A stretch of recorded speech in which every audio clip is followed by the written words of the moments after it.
काशी के मणिकर्णिका घाट के 10 रहस्यों के बारे में जानकर दंग रह जाएंगे आप। काशी को वाराणसी और बनारस भी कहते हैं। यहाँ के घाट बहुत ही प्राचीन और प्रसिद्ध हैं। यहाँ पर मणिकर्णिका घाट के साथ ही गंगा घाट, दशाश्वमेध घाट, 80 घाट सहित कई ऐतिहासिक घाट देखने लायक हैं। 80 घाट की गंगा आरती को देखने दूर दूर से लोग आते हैं। यहाँ के मणिकर्णिका घाट बहुत ही पवित्र और महत्वपूर्ण माना जाता है।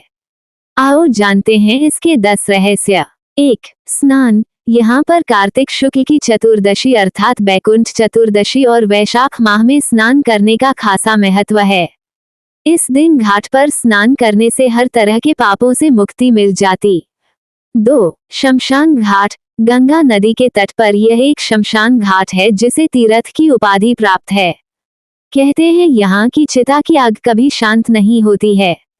हर रोज यहाँ 300 से ज्यादा शवों को जलाया जाता है।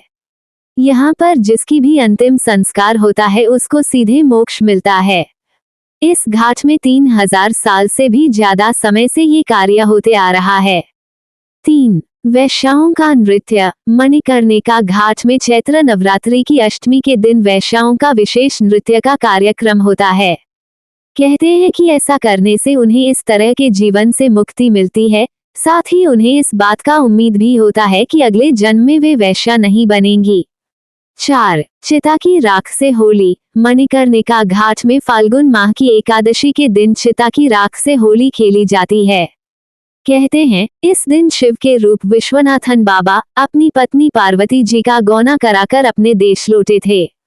इनकी डोली जब यहाँ से गुजरती है तो इस घाट के पास के सभी अघोरी बाबा लोग नाच गाने रंगों से इनका स्वागत करते हैं।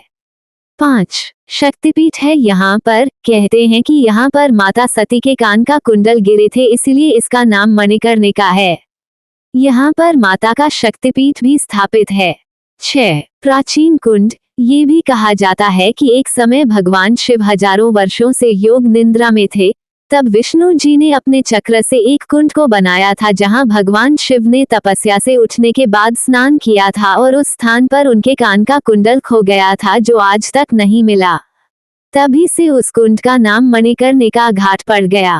काशी खंड के अनुसार गंगा अवतरण से पहले इसका अस्तित्व है।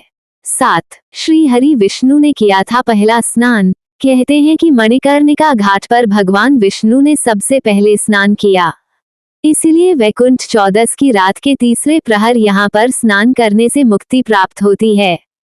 यहाँ पर विष्णु जी ने शिव जी की तपस्या करने के बाद एक कुंड बनाया था। 8. कुंड से निकली प्रतिमा। प्राचीन काल में मां मणिकर्णिका की अष्टधातु की प्रतिमा इसी कुंड से निकली थी। कहते हैं कि यह प्रतिमा वर्ष भर ब्रह्मनाल स्थित मंदिर में विराजमान रहती है, परंतु अक्षय तृतीया को सवारी निकालकर पूजन दर्शन के लिए प्रतिमा कुंड में स्थित 10 फीट ऊंचे पीतल के आसन पर विराजमान कराई जाती है। इस दौरान कुंड का जल शुद्ध हो जाता है, जहां स्नान करने से मुक्ति मिलती है। 9. माता सती का अंतिम संस्कार। ये भी कहा जाता है कि भगवान भोलेनाथ जी द्वारा यहीं पर माता सती जी का अंतिम संस्कार किया था। इसी कारण ये घाट महाश्मशान घाट प्रसिद्ध है। 10. शव से पूछते हैं कि कहाँ है कुंडल। यहाँ पर शव से पूछते हैं क्या उसने शिव के कान का कुंडल देखा। ऐसा भी कहा जाता है कि जब भी यहाँ जिसका दाह संस्कार किया जाता है अग्निदाह से पूर्व उससे पूछा जाता है क्या उसने भगवान शिव के कान का कुंडल देखा। यहाँ भगवान शिव अपने औघड़ स्वरूप में सदैव ही निवास करते हैं।